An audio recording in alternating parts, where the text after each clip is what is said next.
Okay, I'd like to introduce Brendan, who will talk about using libmraa. Big hand of applause, please. Hi. So essentially, I want to talk to you about a little library I'm working on, which essentially lets you do user space I/O on general Linux boxes. Sorry, need a microphone. Oh, sorry.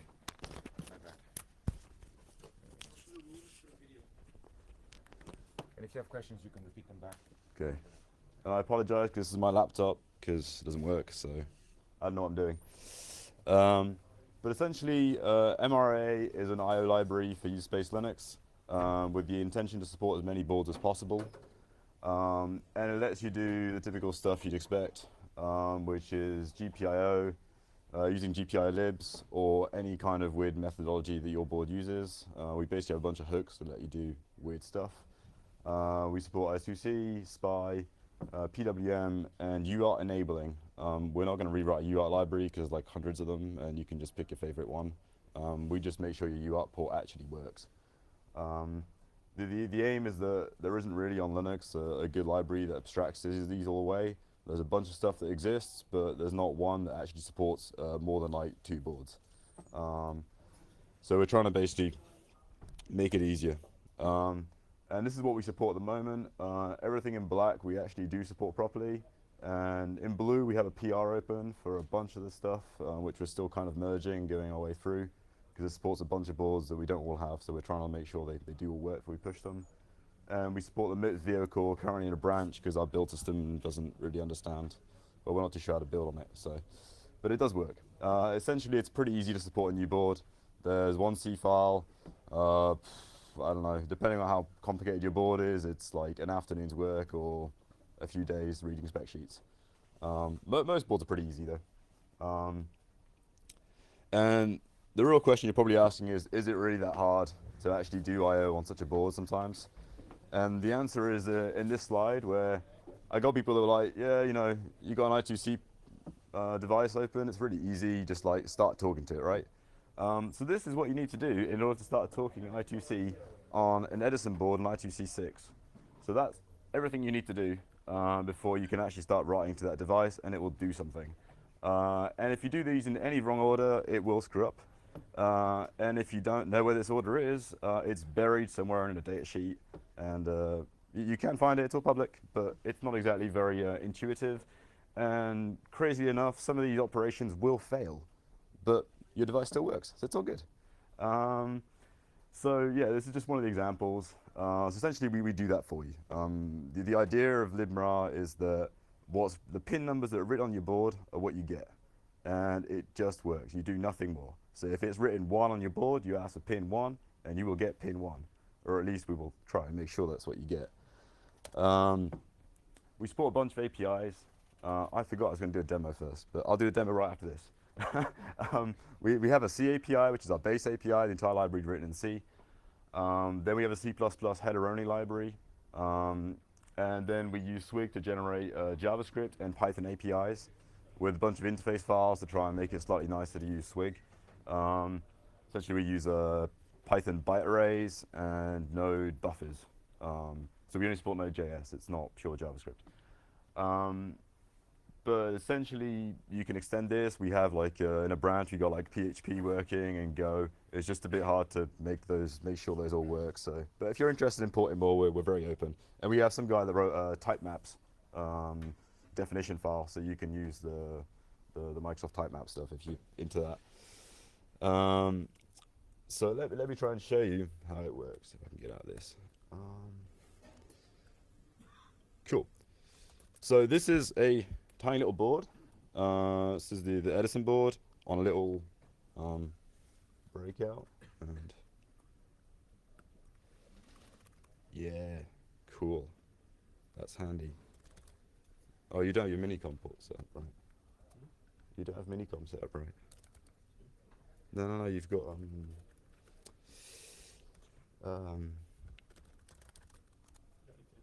yeah, you do, because it needs to disable the hardware flow control.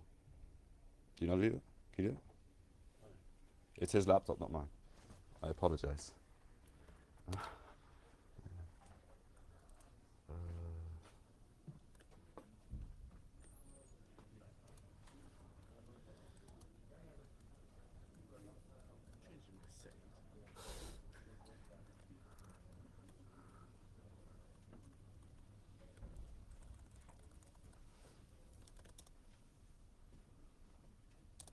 Cool. All right. Wait. So basically, really easily, Edison just runs Linux. But I mean, everything we support is Linux based. So just any Linux board in OS will do. Most of the devs on Arch, sadly enough. So if you run your Python interpreter, I like the Python API. It's much easier to test stuff on. Boom. So you just import it, and then we give you a bunch. When the library initializes, we run an init function for you as a C constructor. Basically, we try and guess what board you're on the best we can. So typically on an x86 board, that'll be using DMI, and we'll try and take your board name and a few parameters that we try and find, and then yeah, make a good guess. And on ARM, we use whatever we can find in SysFS. And basically, then we kind of give it to you back, so you can do stuff like, well, get the version of the library. You can get your. Oh, there's too much stuff on there. You can get the type of your platform, so it's just an enum, but we'll give you back your name if you really want. Bam. I mean, you can check, it's just easier. So basically we can give you the amount of I/O you have, where your I/O is. So if I ask for an I/O pin that doesn't exist, it'll complain to me and do like, and tell me that that's an invalid I/O pin, so I can only request I/O that actually exists on my board.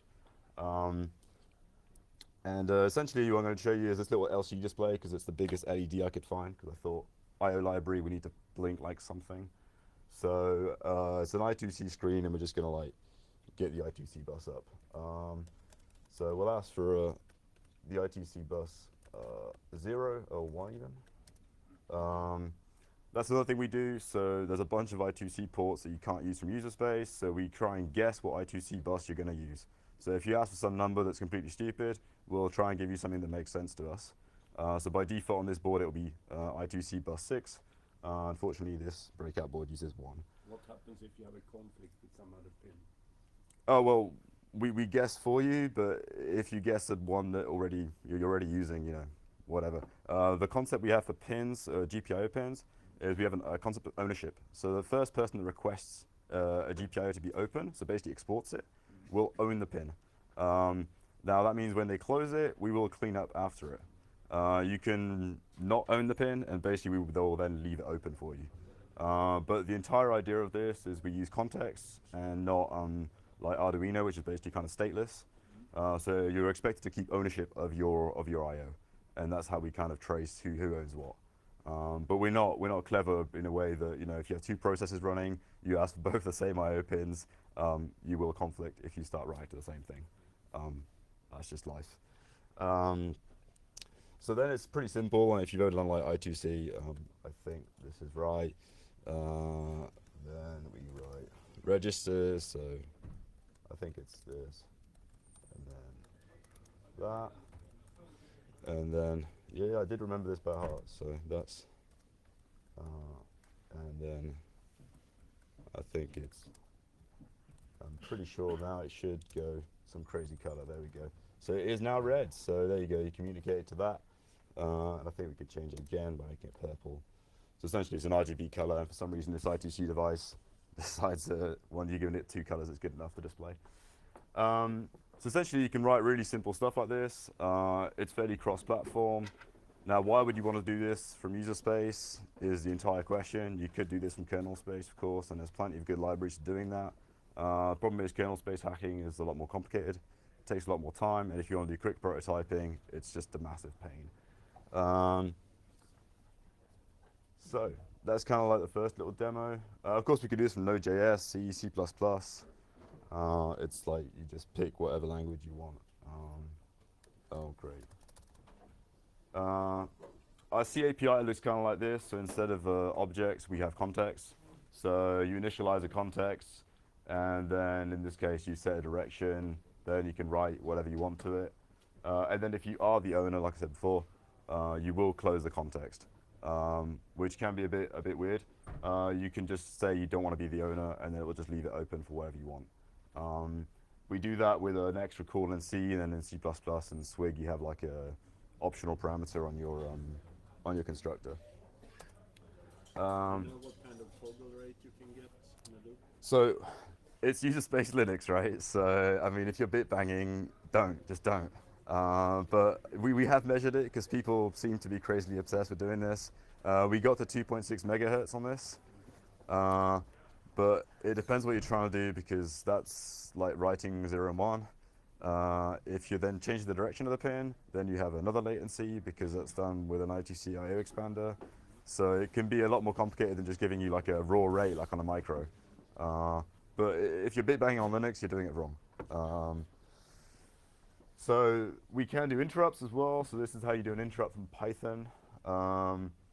And essentially it's quite easy to do and works quite well. So you just define a callback function. Everything in your callback function does have to be an object because of the weird way Python does stuff. But essentially, yeah, you just request a GPIO, you say what edge you want to set your interrupt routine on, and you just set it. Then obviously you can unset it, clean it up and stuff. So it's really pretty easy to program. It's what people expect these days, I guess, from IO stuff. That's talking about two concepts we have, which is essentially the ownership I talked about, and we also have the ability to use IO in what we call raw mode. So I don't know if you guys know, but in Linux, IO is enumerated down from Arch NR GPIOs, which usually starts something like 256, but they recently changed to 512, which means the IO pins have like crazy numbers. Like, you know, if you get a Raspberry Pi, I think it goes from like 44 to like 126. You don't have that many IO, but that's what the kernel sees. So we have a translation map that we initialize when your board starts, which just makes that sensible and go along with whatever your connector looks like, or we think it looks like. But we can also override this behavior. You can initialize raw GPIOs if you want, and we use that internally a lot. So if you really want pin 13 to be what the kernel thinks is pin 13, we can give that to you. If you really want to open I2C2, you can do that as well. Whether you'll be able to do anything with it is completely debatable. So that's kind of what we do internally to support all these boards, and you can use it. It can be handy. And then a bunch of stuff we do is get platform type, get platform name. You don't need to call the init routine, although you should, because that makes sure your board is actually initialized. Otherwise, you don't know whether you initialized properly. The platform code is independent, or at least architecture independent. Platform config, you can query it, but you can't write to it, at least not now. And yeah, we log on syslog quite a lot, and you can change the verbosity and stuff. So usually on these platforms, we've even got systemd, so you can go check in the journal and make sure if anything's gone wrong. And we've got a bunch of this stuff comes from the internals doc. We try and explain how we do stuff. One of the big questions we have is why we didn't go for an Arduino style API. And this really is because we need this context type thing. So we need to know who owns what pin, and we want to be able to run on multiple processes. The Arduino, you only run one program. You don't really care about running another one, especially in the x86 Arduino implementation. The first thing the board does is reset all its I/O when you start an Arduino sketch, which is really not what we want to do. We want to try and keep the board in the sanest state, or whatever state you've left it in. And a lot of the Arduino stuff, people copy and paste like an Arduino library, and it doesn't work because it's Linux, and you can't bit bang, and you really can't expect that when you do a sleep for 1 second, you're going to sleep for 1 second. You might not. And we kind of follow a style much closer to the embed APIs, where they have this form of context, but they're in C++, which we didn't really want. But if you're really not convinced, there's a bunch of guys that have wrapped our library to be Arduino style called libwilliadrin, so you're more than welcome to use that if you want an Arduino style mapping. And there's another guy that's done it for Node.js as well, Galileo.io. But the really cool thing is once we have an API that does abstracts our board away and does a bunch of this I/O stuff, is we stop having to write code for this kind of display. Like, I don't know, but I don't want to know what the I2C bus address on this is. I just want to be able to use it, right? You get it in the box and it's all pretty from the manufacturer. You want to do a quick prototype. You just want to be able to use this Grove LCD RGB backlight screen, right? So what we do is we provide a bunch of extra APIs on top of Libra, which allow you to basically use finished products. So We call it UPM, so useful packages for Mirage. At least that's what I pretend. So essentially, it's written in C++ and has again Python and JavaScript bindings, and so straight away it's much easier. So you import the I2C LCD. The I2C LCD library that we have, and you can then just ask for whatever your LCD is. In this case, this one. Give it an I2C bus number, and display initializes, and then you have a nice little set color call, which you can call, which I don't know, whatever. And the display changes color, as you'd expect. But the really cool thing is this works now. If your board supports Mirage, this will work on any board you have. So instead of having to copy and paste code or whatever, you can just take our libraries. We support something like 60 or 70, depending on how you count sensors and backlights and LCDs and stuff, and we're constantly adding way more. And the idea, you just kind of write your tiny little platform file, and you get all the sensor stuff for free. That's basically the concept. And we're trying to add more platforms, more devices, and more bindings. So we're really trying to, get people to help us out and see what you guys actually want to do. That's basically the idea. And I can quickly show you what a UPM module would look like.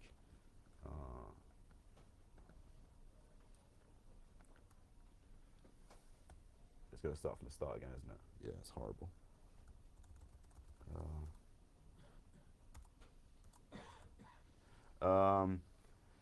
The UPM API builds individual libraries for pretty much every sensor or sensor class. We try and regroup sensors that reuse code together, but there are individual libraries. So if you want just one sensor, you just build that one sensor library for yourself, or you build the whole damn thing and you just chuck it on your board. It depends what exactly you want to do. And you can replace them, and they try and follow a fairly similar pattern, so all temperature sensors have a similar call for getting the temperature. So essentially you can write your code and be fairly temperature sensor agnostic. Let's say you pick one sensor, you use it, then you pick another one, and whatever, it'll just work. The idea is people to quickly write code and not bother about what the hell an I2C device is. Example is a barometer sensor, so we have a really simple API. I think you can even call it without any parameters, and we'll use a default I2C bus on your device. And essentially, you can just ask for the temperature, and it'll just print it out to you. It's all in C++ for some reason, and we use the C API of Mirage because at the time that's the only thing we had. And the reason for C++ is that we can then build Swig APIs a lot cleaner and a lot easier without duplicating even more code. But technically you could write a C1 if you then had a Swig binding file that modified your stuff. So you can really do what you want. And we've got a bunch of links. It's a fully open source project, obviously. It's MIT license. We've taken loads of pull requests already for a bunch of stuff. So if you want to write a sensor driver or you want to support a new platform, we're more than open to it. We're just trying to support as many things as possible in an independent way. And that's basically it. So if anyone has any questions or... Do you provide packages for most Raspbian things? So we don't... do we provide packages for different types of distros? So for Debian, we're trying to. We've got like a start of where we're going to do that. At the moment, we support Yocto packages, so we build every single Git commit is auto-built into an IPK package that you can install, which is essentially a deb package. We're going to modify those so you can install them on Debian as well. We're more than open to having more. UPM is getting quite big. Mirai is pretty small. We're going to try and push Mirai into a bunch of different distros as well. But yeah, not quite yet. Anything else? Yeah? Two questions. One, I tried to push for FOSDEM support because most of the browsers have GPIOs for the LEDs. You can easily remove and use the GPIO itself for weather. And the second question, have you looked at the USB serial adapters? Because most of those USB serial adapters for the PCI or policy for Cypress ones, I've tested patches, kernel patches for the driver that allows you to have class GPIO entries. I think managed to get 4 on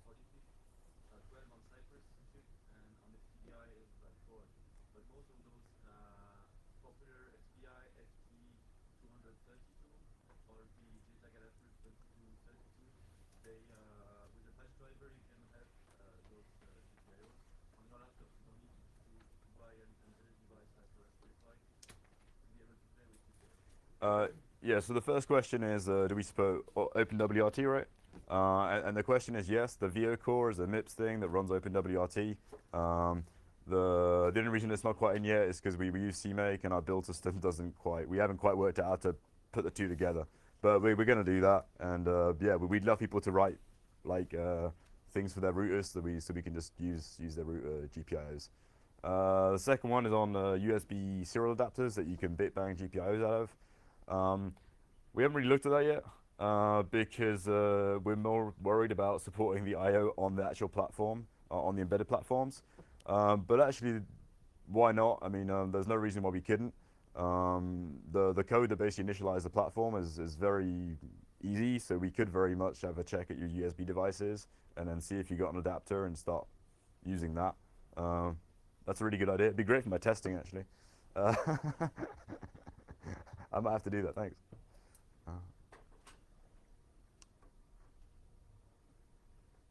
No, nothing else? Cool. All right, well, thank you very much.